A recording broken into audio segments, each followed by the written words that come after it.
Hey everyone, and welcome back to the Daily English Podcast. I'm Emma. And I'm Jake, and I am very happy to be here today. We are always happy to have you, Jake. So before we jump into today's lesson, Jake, did anything interesting happen this week? Yes, actually, something embarrassing. Oh, perfect. Tell us everything. So my coworker said, I think our new project manager is doing a great job. And I wanted to agree, so I said, yes, I agree. He is not bad. He is not bad? I thought it was a compliment. Jake, not bad in English means just okay, like mediocre, not impressive. My coworker looked at me like I said something terrible. You were trying to agree, and it sounded like a weak insult. I just did not know the right words. And that is exactly why we are here today, because today's episode is all about agreeing and disagreeing in English naturally, confidently, and without accidentally insulting your coworkers. Please save me. We've got you, Jake. Today we have 6 powerful expressions, 3 for agreeing and 3 for disagreeing politely. These are phrases native speakers use every single day. Let's get into it. Expression number 1. I totally agree with you. I totally agree with you. Okay, why totally? What does totally add? Great question. I agree alone is fine, but it can sound a little flat, a little cold. Adding totally makes it warmer and more enthusiastic. It tells the other person, yes, I am with you 100%. So it is like agreement with feeling. Exactly. And you can also swap totally for other words. I completely agree. I absolutely agree. All very natural. Can I say I fully agree with you? Yes, that works too. A little more formal, but totally correct. Can I say I very agree with you? No, very doesn't work with agree. You need a word like totally, completely, absolutely, or fully. Okay, very agree is not a thing. Not a thing. Now let's try a real example. I'll say an opinion and you respond using expression 1. Ready? Ready. I think learning English through real conversations is much more effective than studying only from textbooks. I totally agree with you. Conversations feel more real. Textbooks feel like reading a menu in a restaurant where the food doesn't exist. That is a very specific comparison, Jake. I feel it deeply. Now let's practice the shadowing. I totally agree with you. One more time. I totally agree with you. Full version, I totally agree with you. Working from home saves so much time. Excellent. You're already sounding more natural. Expression 2. That's exactly what I think. That's exactly what I think. This one feels very exciting. It does. This expression is for those moments when someone says something and you think, yes, that is exactly the thought I had in my brain. It shows not just agreement, but a real connection. Like we are on the same team. Perfectly said. And notice the word exactly. It makes the agreement feel very strong and genuine. Can I use it at the beginning of a conversation or only after someone speaks? Only after someone speaks. You're reacting to their opinion, so you always need to hear their idea first. What if I say, that's exactly what I said? That's different. That's exactly what I said means someone is finally agreeing with you after a long time, a little more frustrated. I know that feeling very well. Let's do an example. Jake, give me an opinion about food. I think homemade food is almost always better than restaurant food. That's exactly what I think. Restaurants look beautiful, but home cooking has so much more love in it. And lower prices. Always the practical one. Shadowing time. That's exactly what I think. One more time. That's exactly what I think. Full version. That's exactly what I think. Mornings are the best time to study. Perfect. Keep that energy. Expression 3. I couldn't agree more. Wait, I couldn't agree more. So I cannot agree any more than I already do? Exactly right. Think of agreement like a glass of water. This expression means your glass is completely full. There is no space for more agreement. It is at maximum. So this is the strongest agreement. The strongest. You use it when you feel very passionately about something. It sounds confident and natural for native speakers. Can I say I couldn't agree any more, like all one idea? No, I couldn't agree any more with any more sounds like you used to agree, but now you've stopped. Very different meaning. Oh wow, one small change and the whole meaning flips. That's English for you. The expression is I couldn't agree more. Two separate words, more at the end. I couldn't agree more. I couldn't agree more. Beautiful. Let's do an example. I think getting enough sleep is one of the best things you can do for your health.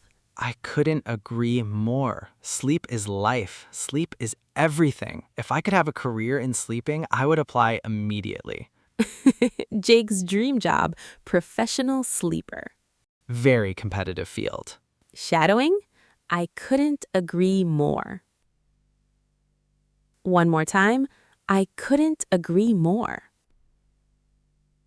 Full version. I couldn't agree more. Exercise really does improve your mood. You nailed it. That sounded completely natural. Now we move into disagreement territory. Expression 4. I see your point, but... I see your point, but oh, this feels softer than just saying, no, you are wrong. Much softer, and that's the whole purpose. I see your point tells the other person, I heard you, I understood you, I respect what you said. And then you add but to gently introduce your different opinion. So the first part is like a cushion. That's a great way to think about it, a cushion before the disagreement. What if I don't fully understand their point? Can I still say it?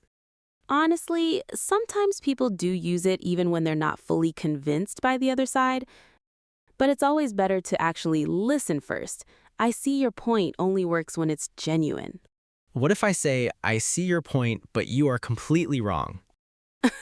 Jake, the but is not a weapon. After I see your point, your disagreement still needs to be respectful. No nuclear options after the cushion. Exactly, no nuclear options. Let's try it. I think big cities are the best places to live. Everything is convenient and exciting. I see your point, but for me, small towns feel more peaceful and the people are much friendlier. I think quality of life matters more than convenience. Excellent. That was excellent. A real opinion respectfully delivered. Shadowing. I see your point, but... One more time. I see your point, but... Full version. I see your point, but I think working in an office helps build better teamwork. Excellent! Your tone was perfect there. Expression 5. That's a good point. However... How is this different from expression 4? Another great question. Expression 4, I see your point, shows you understood them. Expression 5, that's a good point, actually gives them a compliment first. You're saying their idea has real value and you have a different perspective. So this one is even more polite. A little bit, yes. It's especially useful in professional situations, meetings, presentations, debates. It makes you sound thoughtful and confident. Can I use however and but in the same sentence? Like, that's a good point, however, but... No, choose one. However and but mean the same thing here. Pick one and stick with it.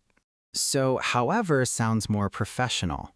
Yes, however is slightly more formal, but is more casual. Both are completely correct. So at work, however, with friends, but... Perfect. Let's try. I think social media is mostly negative for society. That's a good point. However, I think social media has also connected people who would never have met in real life. For many people, it has been a real lifeline. Beautifully said. Shadowing time. That's a good point. However, one more time. That's a good point. However, full version. That's a good point. However, I think online learning can be just as effective as classroom learning. Perfect! You sounded like a natural debater.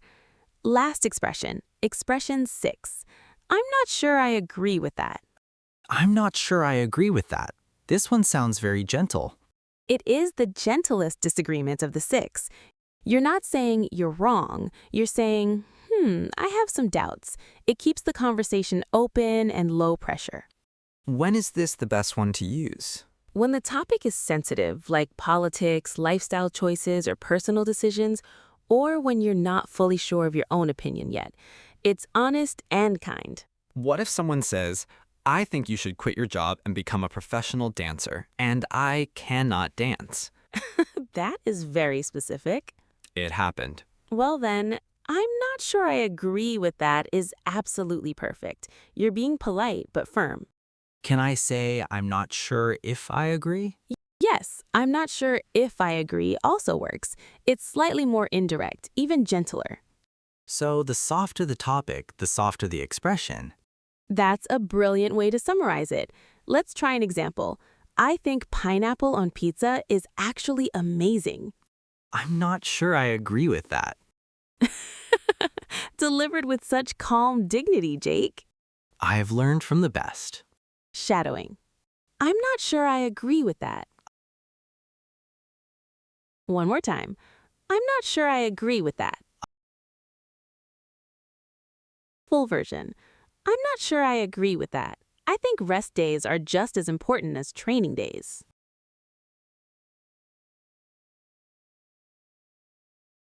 Excellent. That was your best one yet.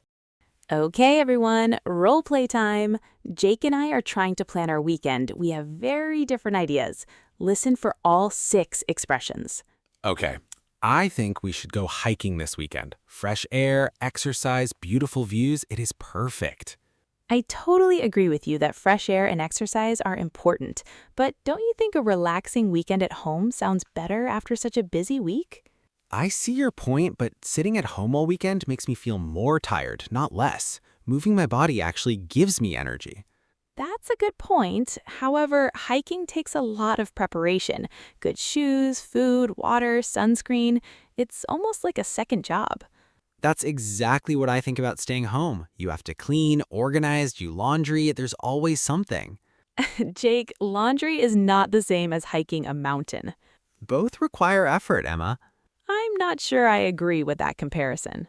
Okay. What if we compromise? Morning hike, short, easy trail. Afternoon at home, movies, food, and yes, maybe laundry. I couldn't agree more with that plan. That actually sounds perfect. We did it. We disagreed, we negotiated, and nobody lost a friend. And we used all 6 expressions. Did you catch them all? Listen back and count them. We used every single one in a completely natural conversation. Before we wrap up, I want to give you 3 bonus tips that will make these expressions work even better in real life. Oh, bonus content, my favorite. Tip number 1, your tone matters more than your words. You can say, I see your point, but in a warm, curious voice, and it sounds respectful. Say the same words in a cold, flat voice, and it sounds sarcastic. The expression is only half the job. Your tone does the rest. So I need to practice how I sound, not just what I say. Exactly. Record yourself and listen back. Does your voice sound warm, curious, or does it sound bored or annoyed? This is why I love this podcast. Very practical. Tip number 2, use the other person's words. When you disagree, try repeating one word from what they said. For example, you mentioned convenience. I see your point, but for me, peace and quiet is more important than convenience. When they hear their own word, they feel heard. They feel respected. So you are showing them I was really listening. Yes, it's a small thing that makes a huge difference. People almost never get angry at someone who genuinely listens to them. And tip 3? Tip number 3, silence is okay. You don't have to respond immediately. A short pause before, "I'm not sure I agree with that," actually makes you sound more thoughtful, not less confident. Native speakers pause too. Thinking is not weakness. I always feel like silence means I am failing. It means you're processing. A 1 or 2 second pause is completely natural in any language. This changes everything. Good, that's what we're here for. All right, everyone, let's wrap up episode 18. Jake, take us home. All 6 expressions. Okay, number 1, I totally agree with you. Number 2, that's exactly what I think. Number 3, I couldn't agree more. Number 4, I see your point, but. Number 5, that's a good point, however. And number 6, I'm not sure I agree with that. Perfect. 6 expressions, 3 for agreeing, 3 for disagreeing.